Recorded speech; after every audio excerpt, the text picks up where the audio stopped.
when you are growing up in a certain tradition that knows already that you have certain generational traumas, or that you've come in the world to be who you are, it allows you to grow with the understanding, because there's certain rituals, there's certain rites of passages, there's certain things that you're being prepared for within your culture. Yeah. And so that allows you to then be accountable, so that you're not open, because what happens, what I'm reading is that some of us who come are sensitive, and as they say, oh, you're overly sensitive, you're highly sensitive, and they make it out to be a negative thing.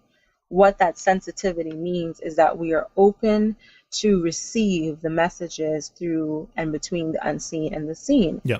And so, of course, we're going to be susceptible to things that make us look odd to people who don't understand or are not receptive to that.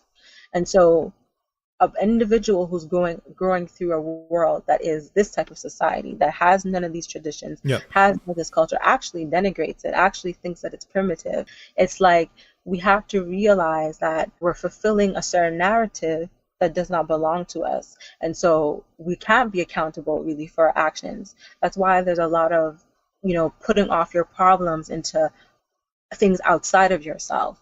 And so you then are not accountable. It's like you'll deal with that, and then, like, when you're dead, or you'll at another time, when it's about being present, it's about being in the now.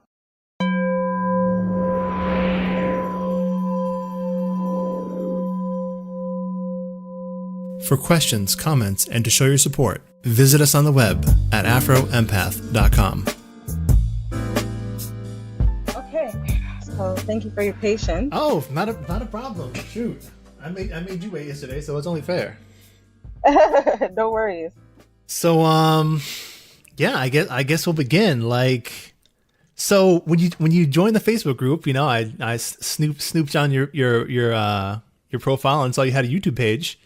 Yes. And I checked it out, and I saw you up there speaking my language. I was like, oh man, she really gets it, and like you were saying earlier, with the whole technology thing, like, how do I put it?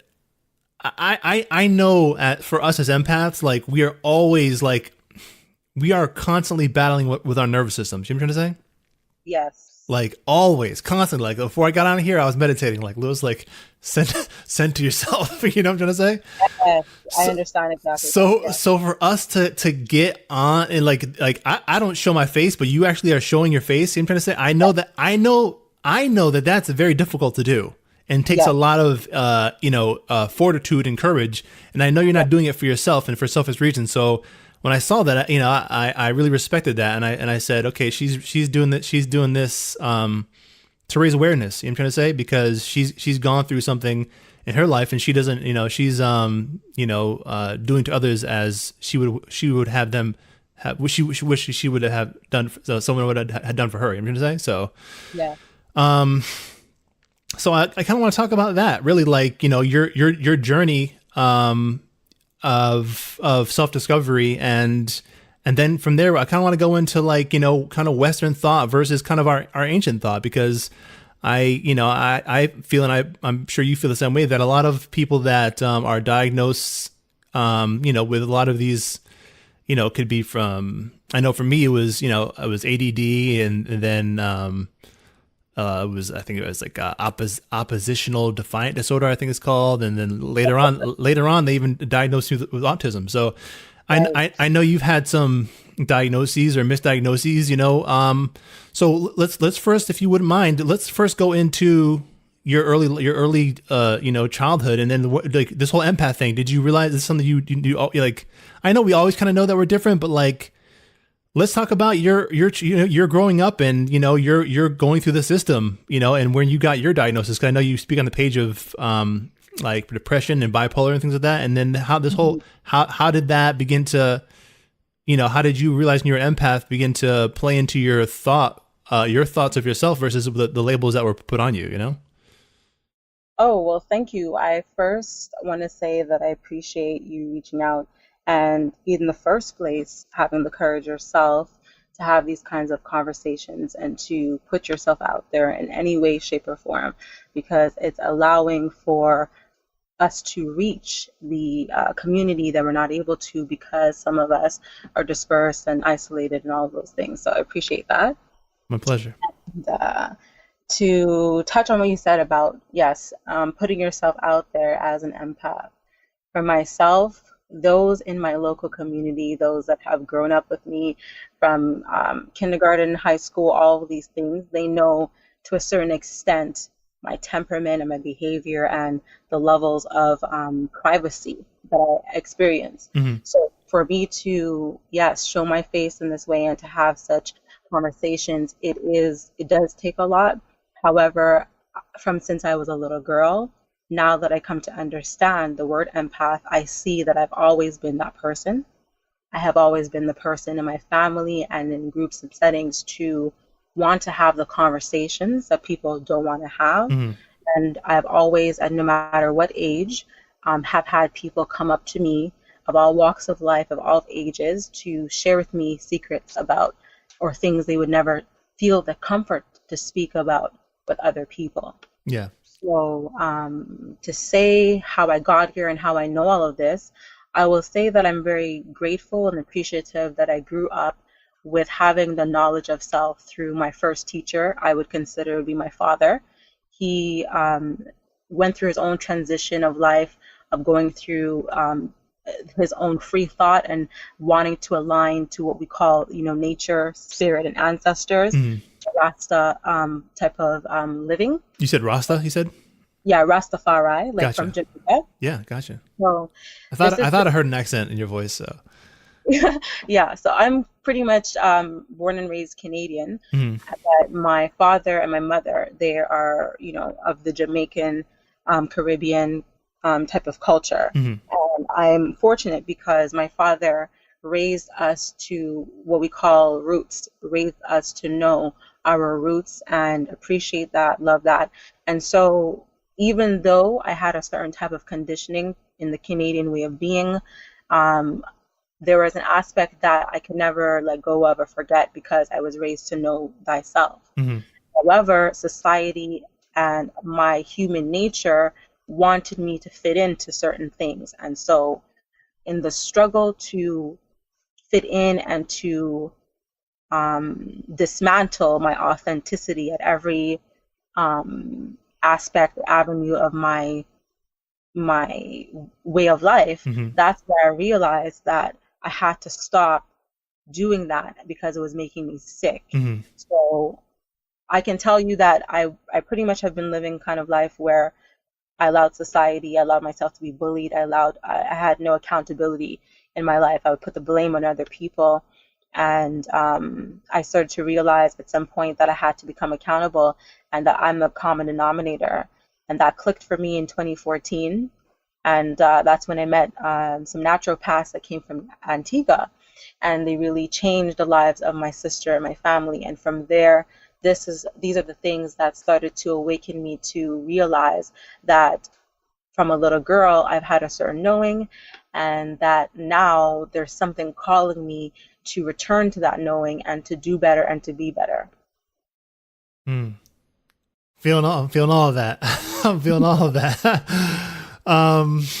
So okay, let's go into your give me an idea of your childhood. Do you posted on the Facebook like a bunch of lists of things that we like, I guess you was calling gifts, spiritual gifts. I'm trying to say, did you because some empaths have spiritual gifts early on and know that, I'm trying to say, and yeah. some of them may have based on certain dogmatic or Western thoughts may have certain feelings about that, based upon how their family perceived them. Like, did you? I know personally, I didn't have necessarily any gifts. I just was really intuitive. But like, how did you have any gifts, or like how did you like other than just your thought? How did you know you're different at an early age? I would say that being a child mm-hmm. and learning and remembering that when you observe children, and when I return to my childhood, I'm remembering that children, they come already with this type of exuberance, this type of knowing. Mm-hmm. And maybe not all children, sometimes they say, okay, those kinds of children, they're autistic, the ones that are a bit more quiet and are maybe not so extroverted in society. Mm-hmm. However, they seem to also have their own type of knowing and discernment and understanding that they don't want to do something or they do want to do something. Mm-hmm. So I would say that for myself, I just came into the world feeling like I want to mediate with people. So from a little girl, I can only say that one of my things I remember is just having a knowing about, okay, I should go left. Let's make it my intuition. I should go right. I should say certain things to certain people, or I have a knowing that this is going to be the answer to that. Or, I think of someone, they appear, the typical things that we hear about our intuition. Yeah.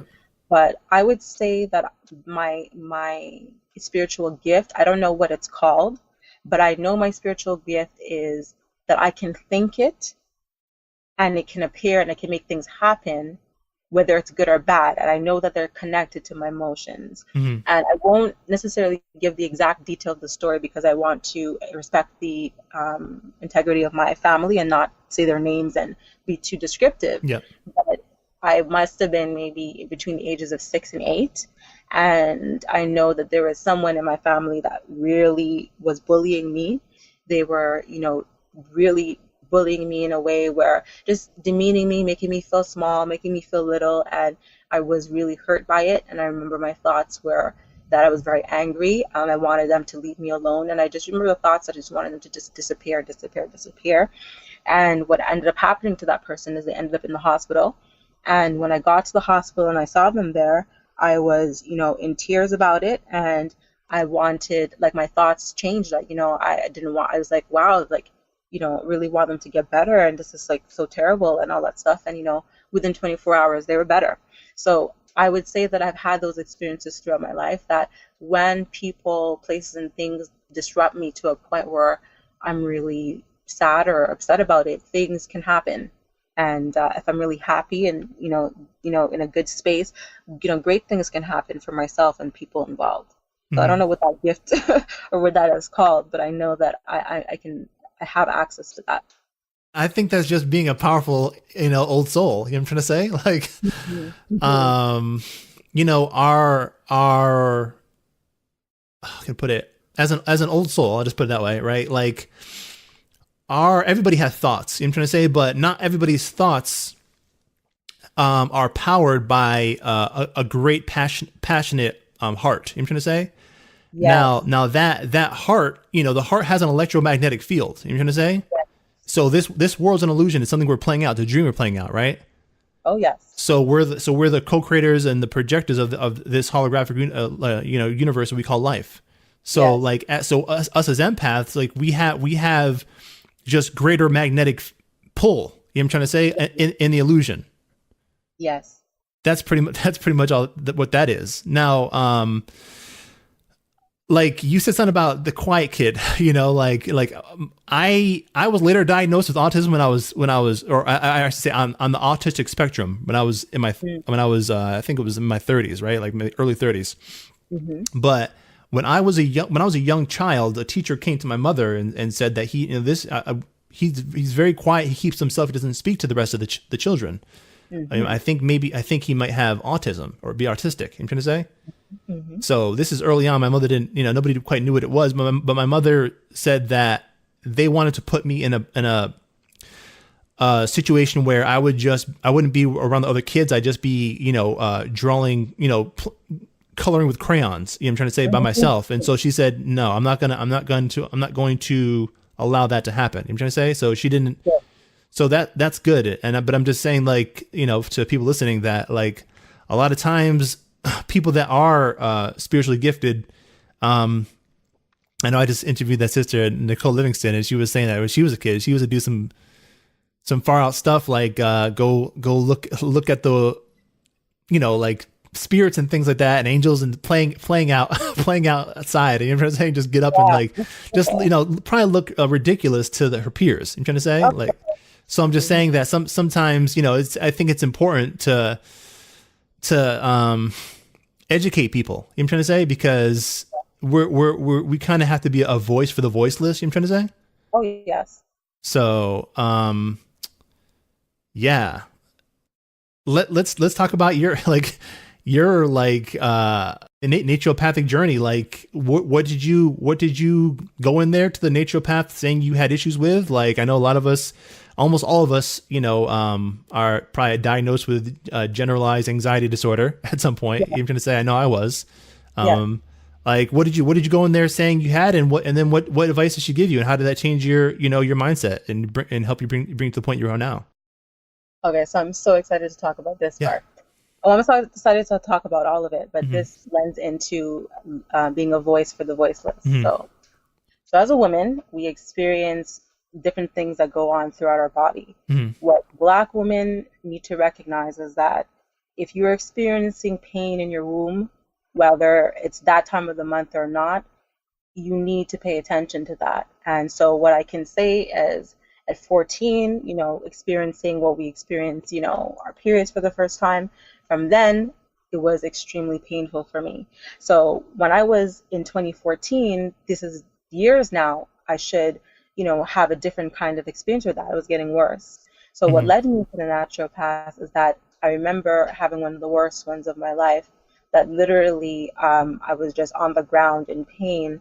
And like you said, we're connected to the universe. So at the time, I didn't have a spiritual, I wasn't a part of any religion, Mm-hmm. but I knew that I needed to call out to something and somebody, and I knew I would get a response. So my calling out was, I don't know who I'm talking to, I don't know what exists out there, but wherever I came from, whatever it is that knows and sees and is watching and is waiting for the moment that I'm going to call and ask for your help, know that I'm asking for your help now. And whatever it is that I have done in my life, I'm asking for forgiveness. I said that I cannot live the rest of my life with this kind of pain. I said this kind of pain is not natural. It's not normal. I don't know where it comes from. I don't want it. I don't like, that's the levels of, I'm saying it in this way for whoever's hearing to understand. When you get to a level of having enough, the verbiage that one uses and where you go and how it feels to be to that point. Yeah. It was that led me to get there. So from there, this is the power of how things work, and there's no coincidences. Yes, absolutely. It was less than a month after I did that these naturopaths came, like our spirit angels, whatever you want to call them, from Antigua. And they're a man and a woman. Again, I won't say their names just to protect everyone, but those who know me know who I'm talking about. And they came into our lives, not specifically for us. They came to our community, and they too felt a calling for our community, and they came with the knowledge. They offered, and the knowledge they came with is with nature, using natural indigenous modalities, where they can read your body, and also they have their gifts where they have discernment and intuition in a way where they can just read and sense and know who you are. And then with their skills of being able to actually read your body, like through iridology, they were able to read my iris and see that I had experienced trauma. So I went there for, I'm thinking something at the service, meaning just my physical, and then they were able to recognize that you've experienced a trauma in your childhood, and thereafter that also is a part of what's going on within your womb and within your whole entire life that you're living. Yeah. So that's what my experience was like with that. Wow, that's powerful. Mm-hmm. Because I know I know for me, I've had a moment like that where I was like, for me, it was when I was in the jail. So I always tell people this, so they're probably tired of hearing me say it. Like, you listen to the podcast, so like there, I think we all have to have those moments in order to like kind of surrender our human logic and our current way of thinking, to open our our vessels, our finite vessels up to, a higher power, which is really just our soul, which is God. Yeah. You know what I'm trying to say? Yeah. And allow that to come and be a presence in this, come down here and be a presence in this third dimensional reality, Yes. And for me, boy, that was my turning point, when I began to seek a new way. So I love hearing that. I like, honestly, this whole podcast, I've been asking people, like, what was your experience of surrender? You know what I'm trying to say? right. And so when you shared that with me, I'm like, oh, thank you. I didn't have to ask you. You know what I'm trying to say? You just intuitively knew that. That's gorgeous. And so, and I'll say this, like, I say to women a lot is that, women carry like, with them the mitochondrial DNA. So they're a lot of times in their wombs, they're dealing with not just, things may happen to them based upon things that have been happening to their lineage. You know what I'm trying to say?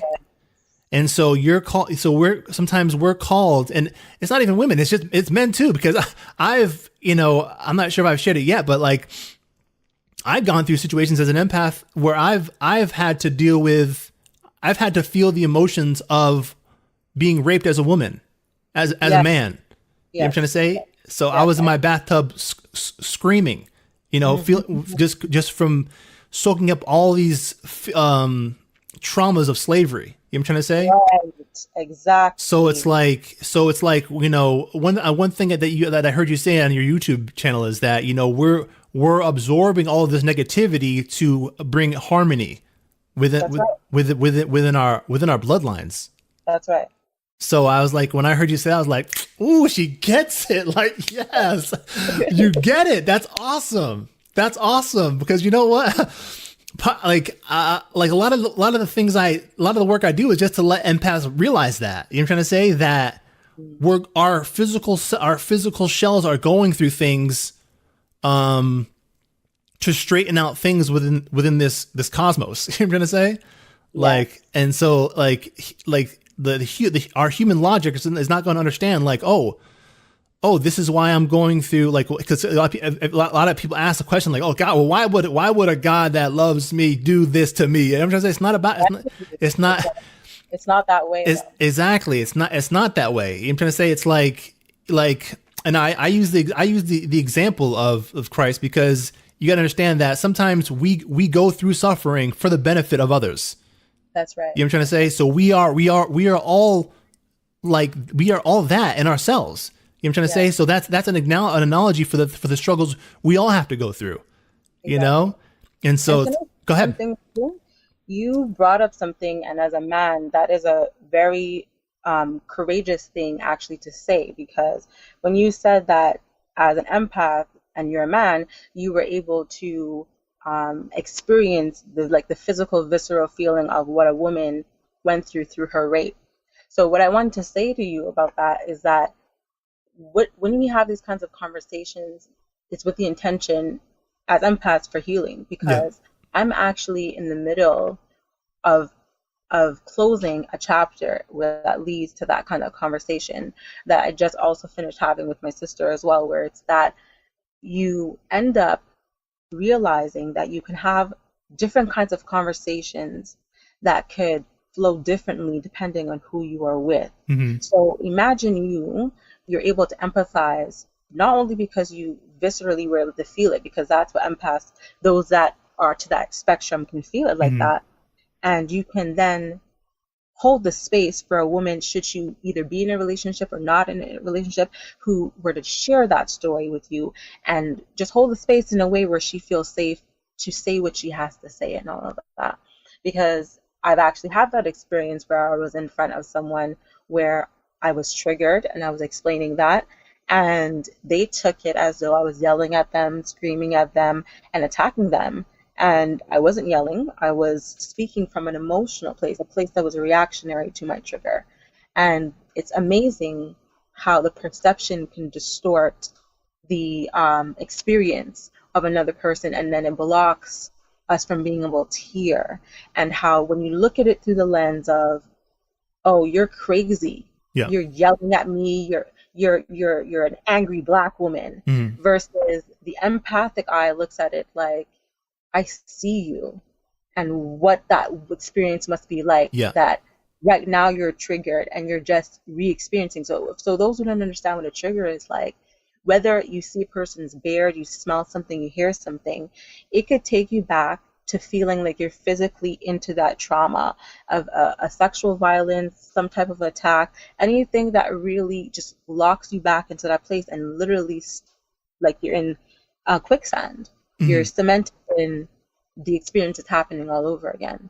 So that's called post-traumatic stress disorder. That's PTSD, whether you know it to have a name or not. So I just felt compelled to say that because we're in a time right now where men are looked at as weak and unemotional and all of these things for simply holding the space for people, places, and things in a way where they're saying that I see you, and they're expressing that they can empathize. So I just wanted to commend that you're able to share that, because it needs to be heard that it's not uncommon that men empathize in a way, because men get a bad rap, especially our Black men. So I just wanted to just give that an acknowledgement. Oh, I appreciate that. Yeah, I mean, that's unfortunate. Like, I don't know. That's the thing is, I can't speak for all Black men. I'm only myself. You know what I'm trying to say? So Yes. that's the thing. I think like, you know, you got to be the change what you wish to see in the world. You know what I'm trying to say? Exactly. So, and you know, that the beauty of understanding metaphysics is that, you know, it doesn't have to be all men or all women. You know what I'm trying to say? It doesn't have to be the majority of men or the majority of women, right? That's right. Because if we're all one love, one heart, right? Then, you know, then it could only be, you know, one or a few, you know, a handful of strong souls that are here really to do the real work. You know what I'm trying to say? Yeah. So it's not really up to the masses to get it. You know what I'm trying to say? And I think when especially Black women understand that they're looking out for their men to like change on a mass level or something like that, you know, like the real work is not going to be done on a physical level. You know what I'm trying to say? Like if all Black men, you know, become PhDs and we all, you know, and then what do? Create a new society and go through all hell over again? No, we're not, this is not our home. This world's not our home. You know what I'm trying to say? So I think that, you know, a lot of, you know, I'll speak for myself, like myself, even though the work I'm doing in this world is important, you know what I'm trying to say? It's understood by very few. So I'm not valued by most women, you know what I'm trying to say? Because most women don't understand the work that I'm doing, but I'm healing, I'm doing work to heal us. So if I ever, God forbid, ever have to reincarnate in a body, you know what I'm trying to say? I won't have to deal with the generational trauma through my mother's womb. That's right. You know what I'm trying to say? So like, and you know, and I would say that a lot more so women are empathic. You know what I'm trying to say?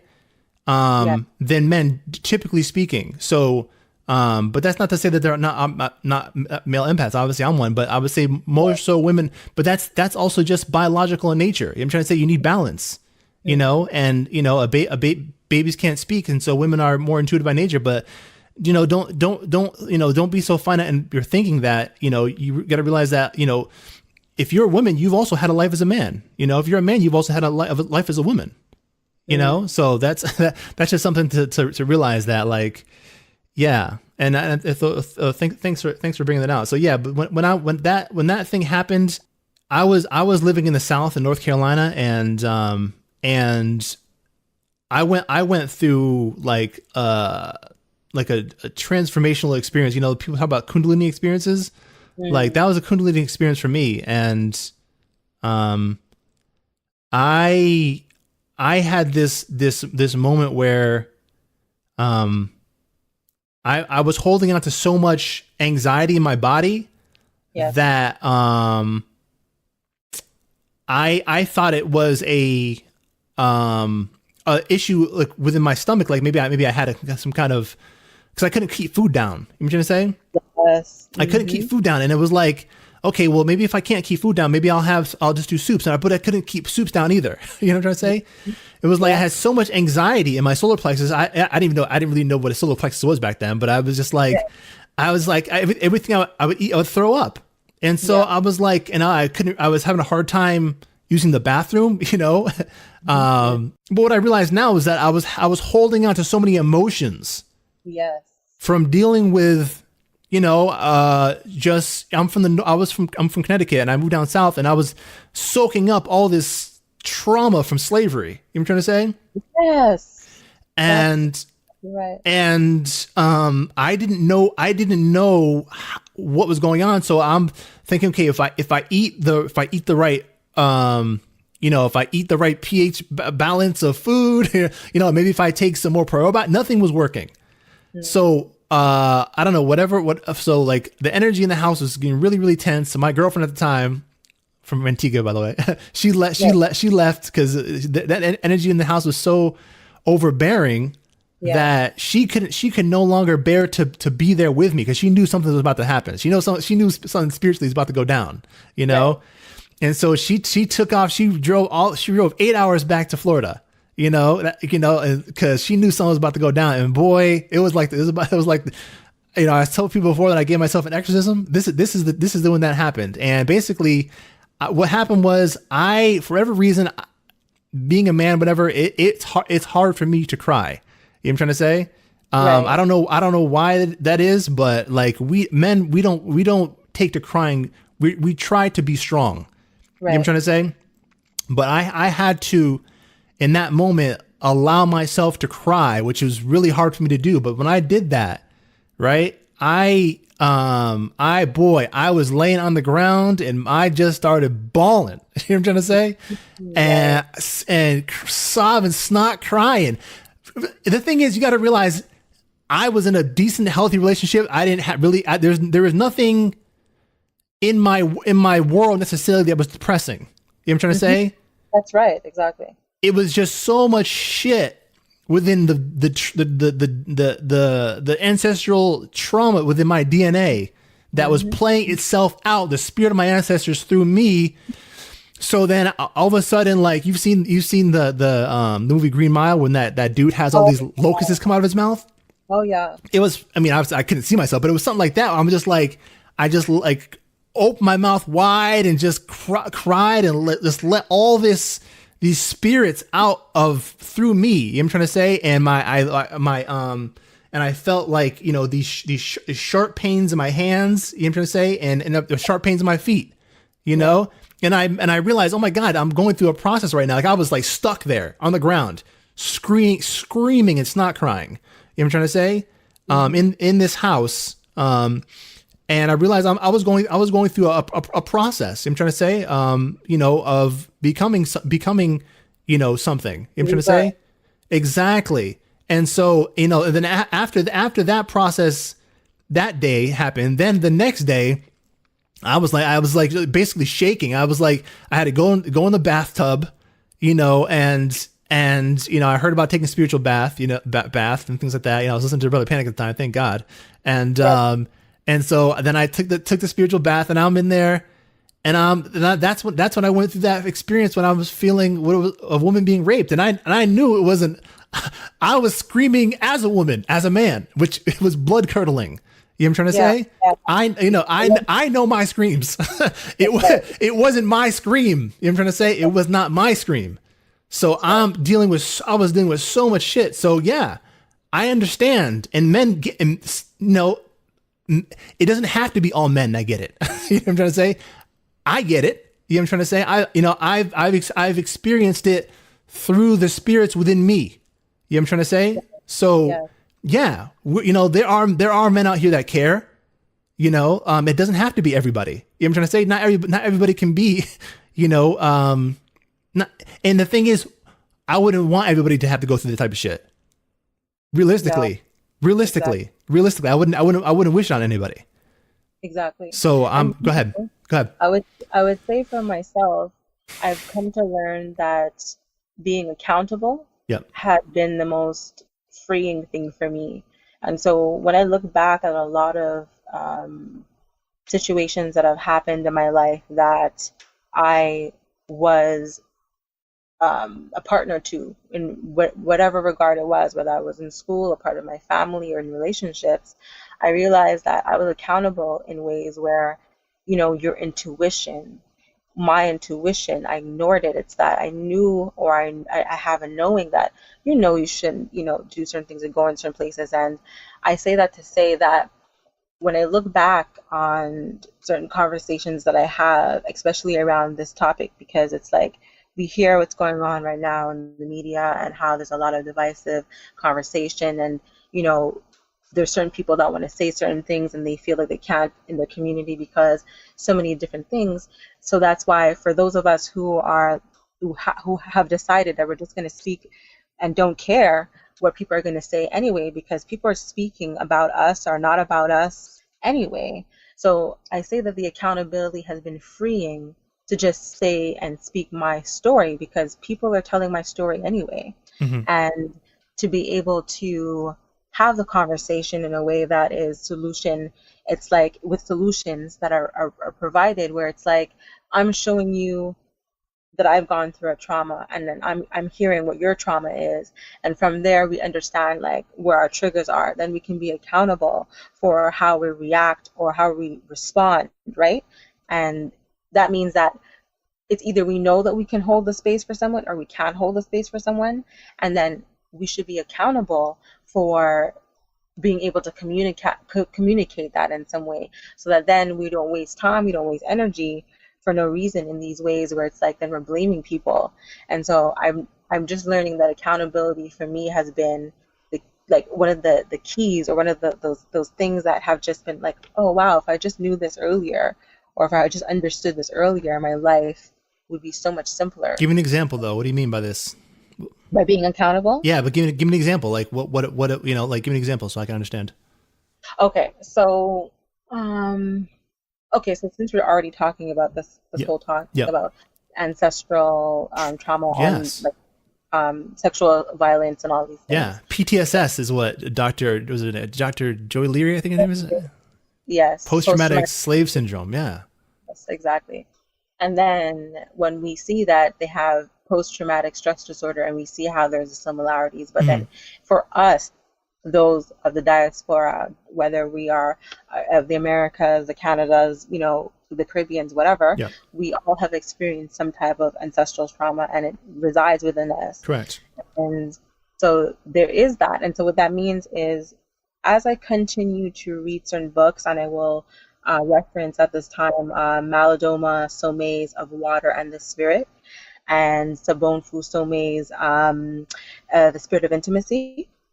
In their and when you look at their interviews and when you read the articles written by them or written about them, there's a lot of reference to how in African traditions, how we are perceived when we're going through certain things. And so why I say you can be accountable is that when you are growing up in a certain tradition that knows already that you have certain generational traumas, or that you've come in the world to be who you are, it allows you to grow with the understanding, because there's certain rituals, there's certain rites of passages, there's certain things that you're being prepared for within your culture. Yeah. And so that allows you to then be accountable, so that you're not open, because what happens when I'm reading is that some of us who come are sensitive, and as they say, oh, you're overly sensitive, you're highly sensitive, and they make it out to be a negative thing. What that sensitivity means is that we are open to receive the messages through and between the unseen and the seen. Yeah. And so of course we're going to be susceptible to things that make us look odd to people who don't understand or are not receptive to that. And so an individual who's growing through a world that is this type of society, that has none of these traditions, Yeah. has none of this culture, actually denigrates it, actually thinks that it's primitive, when as I keep saying on my page, that just means first people of its kind. It's like we have to realize that we're no longer accountable. It's like we're just walking entities, or we're fulfilling a certain narrative that does not belong to us. And so we can't be accountable really for our actions. That's why there's a lot of, putting off your problems into things outside of yourself. And so you then are not accountable. It's like you'll deal with that, and then like when you're dead, or you'll at another time, when it's about being present, it's about being in the now. That's what I mean about accountable. I don't know if that's more clear, if you wanted me to give an actual. No, I get it. I kind of get what you're saying. You're saying like, coming to the knowledge of yourself as an empath has helped you not, buy into the, the stigmas and stereotypes of, how can I put it? Society. Yeah, because you were saying that you've been, you were diagnosed with, what is it, bipolar? What exactly is that? Yeah. Okay, so that's great. So exactly. So one of my family members, they have their certification in many different things. Um, so they're able to come to that assessment with their certifications. Mm-hmm. And they have their colleagues. I saw two of their colleagues. One of their colleagues is more like us, is more of an empath. Mm-hmm. And so they understand and know who I am and they get it.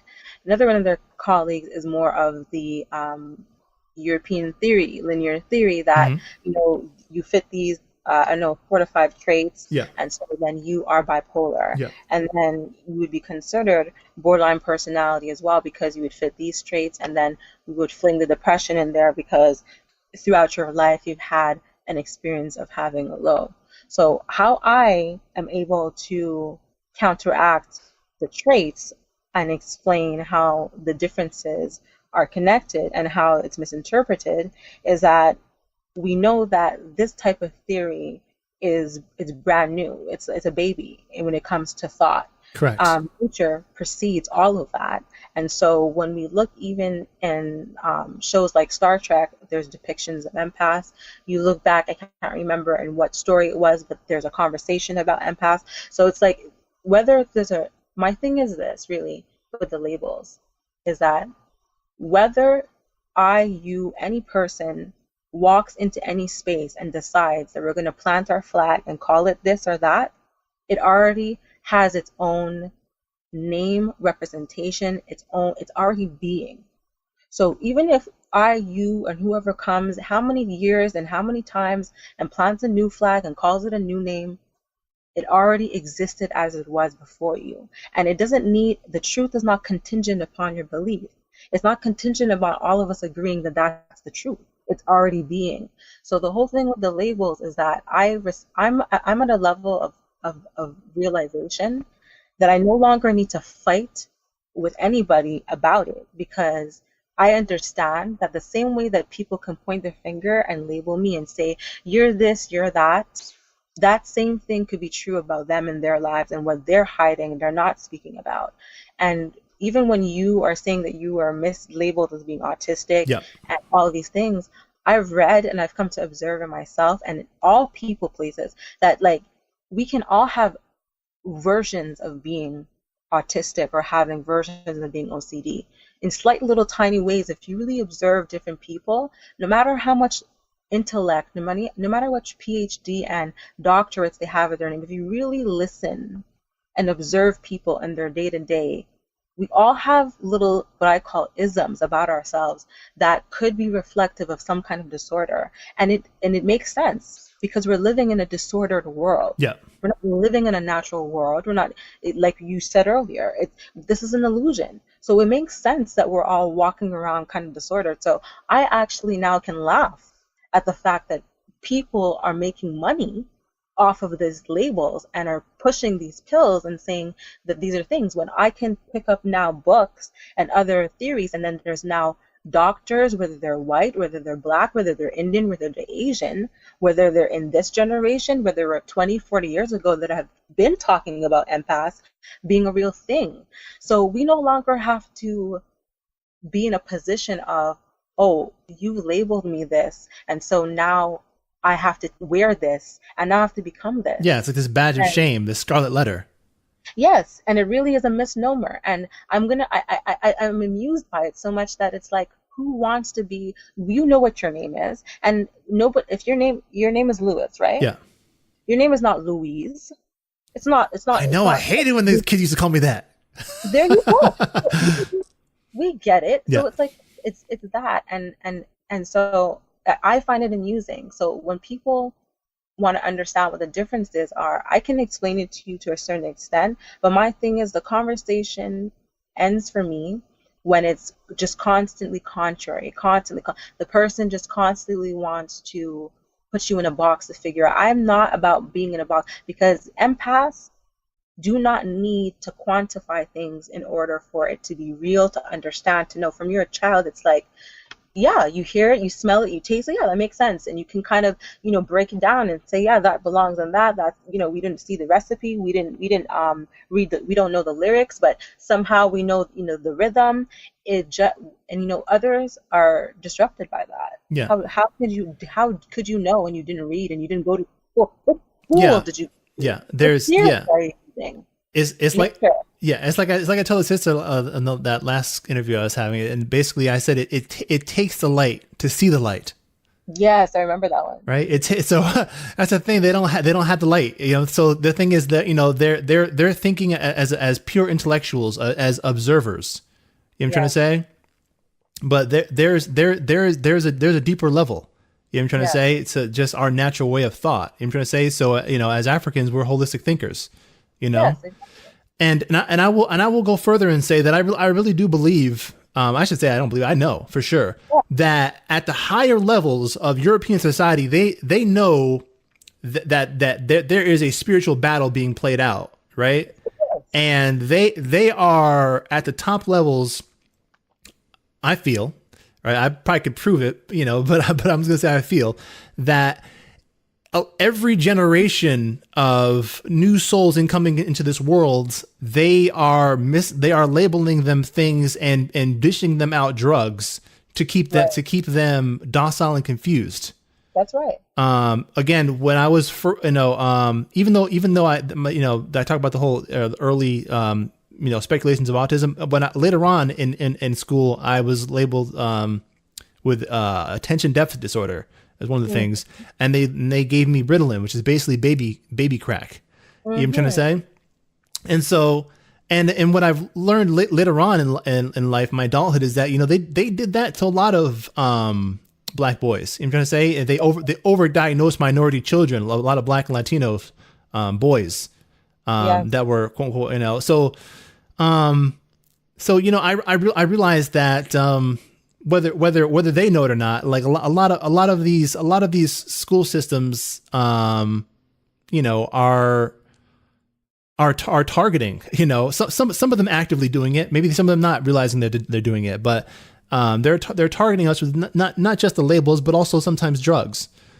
yes, You know, so so it's important that we have discussions like this to be able to, you know, inform people, because, you know, this world needs us light workers in these dark places. You know what I'm trying to say?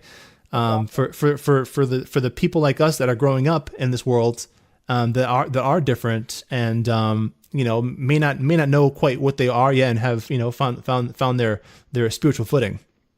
exactly. Yeah. So we're I don't know. I mean, I'm not sure if there's anything else you want to talk about, but we're hitting almost our mark here. But I know you have so much, so I know we're only scratching the surface here, you know. For real. Yeah, I feel like you have so much to say, but like you're just like you're like dipping your feet in here. Like Definitely. it's okay, you know. This is the first time you've been interviewed, right? And I had or something like that, right? Yeah, it's the first time I'm being interviewed in respect to who I am on a spiritual level. Yeah, Yes. yeah. So thank you for that Oh, opportunity. no, my pleasure, sister. Absolutely, the pleasure's mine.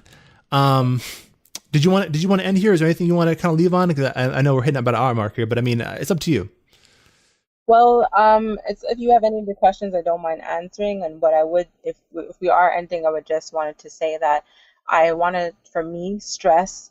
I could not be here, do any of the things that I'm doing without my family, Mhm. without my community, and my local community, and my international community. I'm saying that because that is, for me, the dominant key thing in my mind that really allowed me to keep going in my darkest places. Mhm. With that, I don't know what it takes for other people, but I know that when I reflect back in my life, no matter if it was, I could think on certain people in my family, if it was in my community, there's someone who spoke to me, and because they took that time, you know, it stuck with me.